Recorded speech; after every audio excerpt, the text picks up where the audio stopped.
மறுபிறவி மறுபிறப்பு இதிலெல்லாம் எத்தனை பேருக்கு நம்பிக்கை இருக்குன்னு தெரியல. ஆனால் 1926 டெல்லியில் சாந்தி தேவி குழந்தையோட மறுபிறப்பு உலக அளவில் பேசப்பட்டுச்சு. ஏன்னா மகாத்மா காந்தி அவர்கள் முன்னிலையில் சாந்தி தேவியோட மறுபிறப்பு ஆய்வு செய்யப்பட்டுச்சு. இதே போல் 4 வயசு பையனோட மறுபிறப்பை பற்றி இந்த வீடியோவில் பார்க்கலாம். வீடியோவை கடைசி வரைக்கும் ஸ்கிப் பண்ணாமல் பாருங்கள். அப்படியே சேனலை சப்ஸ்கிரைப் பண்ணி சப்போர்ட் பண்ணுங்கள். இது எங்களுக்கு ஒரு பெரிய மோட்டிவேஷனாக இருக்கும்.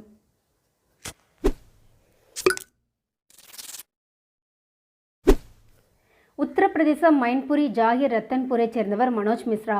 ஜனவரி 9, 2015 அன்னைக்கு மனோஜ் மிஸ்ரா வயல்வெளிக்கு போனப்போ பாம்பு கடிச்சு இறந்துடுறாரு.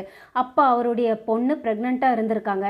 மனோஜ் இறந்த 20 நாள் கழிச்சு அந்த பொண்ணுக்கு ஒரு ஆண் குழந்தை பிறந்திருக்கு.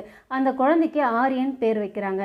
ஆரியனுக்கு 4 வயசு ஆகும்போது தன்னுடைய அம்மாவை நீ எனக்கு அம்மா இல்லை பொண்ணுன்னு சொல்கிறான். இதை கேட்ட வீட்டில் இருந்தவங்க சின்ன பையன் ஏதோ உளறான்னு விட்டுடுறாங்க. ஒரு நாள் ஆரியன் அம்மா ஆரியனை பாட்டி வீட்டுக்கு கூட்டிகிட்டு போகிறாங்க.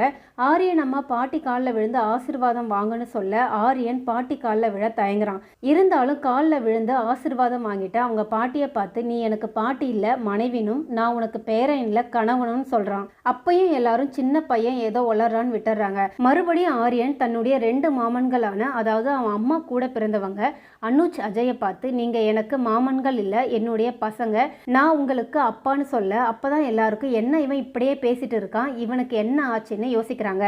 சரி இவனை டெஸ்ட் பண்ணி பார்க்கலாம்னு அனுஜும் அஜயும் ஆரியன் கிட்ட சரி நீ எங்களுடைய அப்பானா எங்களுடைய பேங்க் டீட்டெயில்ஸை பற்றி சொல்லுன்னு சொல்கிறாங்க. அதுக்கு ஆரியன் நான் இறக்கிறதுக்கு முன்னாடி உங்களுக்கு தெரியாமல் உங்கள் 2 பேர் பேர்லேயும் டெபாசிட் பண்ணியிருக்கேன்னு சொல்கிறான். இவங்களும் பேங்க் அக்கௌண்ட்டை செக் பண்ணுறாங்க. அந்த பையன் சொன்ன மாதிரியே பணம் டெபாசிட் செய்யப்பட்டிருக்கு. எல்லாருக்குமே ரொம்ப ஷாக் ஆகுது. இந்த நியூஸ் அப்படியே அங்கே சுற்றி இருக்கிற ஊருக்கெல்லாம் ஸ்ப்ரெட் ஆகுது. எல்லாரும் ஆரியனை அதிசயமாக பார்க்குறாங்க. மனோஜ் மிஸ்ராவோட சொந்தக்காரங்க ஃப்ரெண்ட்ஸ்னு நிறைய பேர் ஆரியன் கிட்ட மனோஜ் மிஸ்ரா பற்றி நிறைய கேள்விகள் கேட்குறாங்க. ஆரியனு எல்லாத்துக்கும் கரெக்டாக ஆன்சர் பண்ணுறான். இப்படியே நாட்கள் ஓடுது. ஆரியனுக்கு 8 வயசு ஆகும்போது ஆரியனை நான் மனோஜ் மிஸ்ராவோட மறுபிறவின்னு சொல்கிறான்.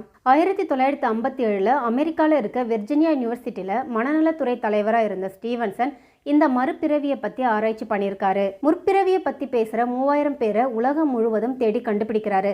இந்த 3000 பேரில் 2 வயசுல இருந்து 6 வயசு குழந்தைங்க மட்டும்தான் பூர்வ ஜென்ம அனுபவங்களை சொல்கிறதையும் இந்த குழந்தைங்க மற்ற குழந்தைங்களை விட புத்திசாலிகளாக இருக்கிறதையும் பெரியவங்க யாரும் முன்ஜென்ம அனுபவங்களை பற்றி பேசுறது இல்லை என்றதையும் ஆராய்ச்சி மூலம் கண்டுபிடிக்கிறாரு.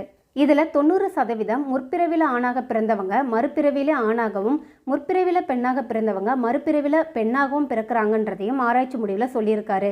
இந்த மறுபிறவியை பற்றி நீங்கள் என்ன நினைக்கிறீங்க? யாருக்கெல்லாம் இதில் நம்பிக்கை இருக்குன்னு கமெண்ட் பாக்ஸில் கமெண்ட் பண்ணுங்கள். இது போல் வேற ஒரு டாப்பிக்கோட வேற வீடியோவில் பார்க்கலாம். நன்றி, வணக்கம்.